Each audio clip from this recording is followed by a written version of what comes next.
Okay, very quick video for myself, Harvey Goldman. No cuts, no edits, no filters, and no hair. So today's video, a very quick one about why is everything so expensive in the UK. Now, we all know that I love a yellow label shop, and I do those shops whenever I can do them, usually a couple of times a week, maybe 3 times a week. However, in and around that, you can't just live on yellow ticket items because it's not always the healthiest stuff that's yellow ticketed. Yes, I tend to target things like meat and fruit and everything else, but sometimes it's chocolate yogurts or it's nasty deep fried chicken goujons or whatever. I do all the shopping in my house. I don't let my partner do any of it. There are 2 reasons for that. The first one is that she hates it and I don't mind it. So I've taken that horrible task away from her. And the second, but more important reason is that Mrs. Harvey makes terrible choices when it comes to buying shopping. I'd be literally living on fruit corners and cornflakes if my partner did the shopping. So to save myself, to save my digestive system, and to save me from starvation, I basically do it all. And because of that, I do see prices skyrocketing every month. And it might only be on about 10 or 15 of the items that I buy in any one month. But that's still a big number. And if you think that's month on month, I might buy a variation of about 100, maybe 150 different items in all of the shops over the month. And that includes things like yellow label bargains and stuff like that. So there's probably about 150-ish different products in any one month that enter my house. So if 10 or 15 a month of those are going up in price, and that price hike is, let's just say, £7 to £10 a shop, which it invariably is. It's about 30 to 50p per item. These things are going up. Stuff like bread, milk, cheese, all of the things that you'd want. Bell peppers, they've gone up massively for some reason. Courgettes have gone up massively. I really notice it. And when you add these things up and you compound it over the months and then over the seasons and then over the year, shopping's gone up incredibly. It's mental. I mean, we're probably getting like an extra £350, £400 a year added to our shopping bills, which is an insane pace of price hike if you calculate it like that. So what's caused it? I mean, we all know obviously that there's basically the real rate of inflation versus what's actually reported. Official figures, let's face it, they don't reflect reality. If there's any doubt about that, just Google it. It's horrifying. A perfect example, The Guardian put a thing out saying that the growth of the economy was 5.4%, but they hadn't calculated that per head in the UK. When somebody else did it per head, it was actually minus 0.1%. So, an absolute reversal. So don't believe the hype. Just because you're told that inflation is one figure, don't assume that that's the case. It's probably another. There is obviously the hidden impact of corporate greed. Now, this is a massive one. Companies are greedy. They're beholden to shareholders, obviously. They're out to make money. We all know this from the energy companies. Energy companies famously for the last 2 or 3 years have reported absolute record turnovers, record profits. The shareholders are elated. And all the time, the customers, us, are getting shafted with bills that are just going up and up and up and up and up. Do they really need to make all of that money and to hurt the people that are basically, paying for them to stay in business? Probably not. It's down to corporate greed. Massively, it's down to greed. Companies basically use inflation as an excuse to hike prices, and that's the long and short of it. That's literally what's going on. You've got things like shrinkflation and skimpflation. So shrinkflation is when you basically pay the same money, but you get less of a product. So this might be, for example, with Toblerone, the classic one. Toblerone charged the same amount of money and then took about 30% of the bar away by widening the gaps between them, between the peaks. And there was a big furore, and after about 3 months, they reversed it. Everybody boycotted Toblerone chocolate. But it's not just Toblerone. I noticed even just today, I went into Morrison's. It was Cathedral City cheese that I was looking at. And they've got the different strengths of cheese. I like super strong cheese. So they're all 350 grams, and it was about £3 or £4, something like that. And then you come to the strongest one, and on the strongest one, which is probably the one that most people are going to want because it's the most flavourful cheese, let's face it, they only give you 300. So that's basically shrinkflation at its finest.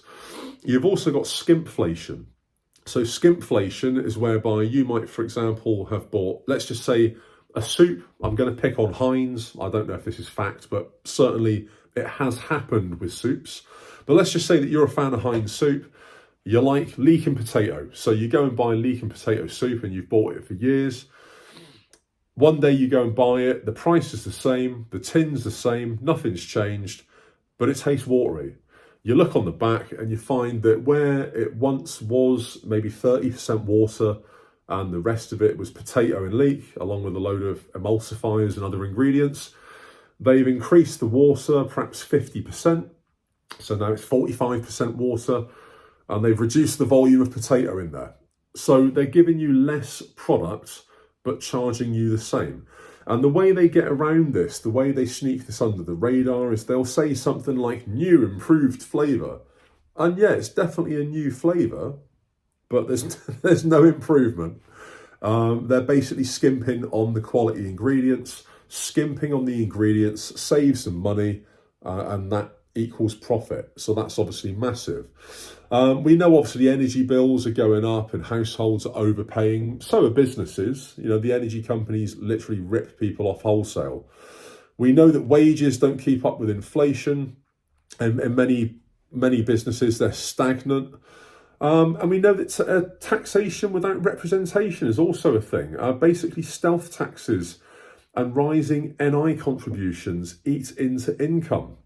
And all of this has a very real impact in terms of affordability of goods. Public services are failing, but costs are still rising. So things like we're paying more in taxes, but we're getting less from the NHS. I've never paid more national insurance in my life, and nothing is more annoying to me when I phone my doctor for an appointment and let's just say they open at 8 o'clock in the morning. I might be on the phone at 1 minute past 8. And I'm not even joking. There are 40 people in the phone queue in front of me. And there might be one person taking those calls. So you've got to wait nearly an hour to speak to a person that's not even your doctor, basically a receptionist, who will then say, yes, I can confirm that a doctor will give you a call back. I mean, that just seems, why am I paying national insurance? I don't have a dentist in the UK, as we can see. I go abroad for mine. If I need medical, I already pay Bupa through work. So why do I pay national insurance? Why am I paying for it? It seems ridiculous. I know the National Insurance Fund, I know it covers other things. It's not just the NHS.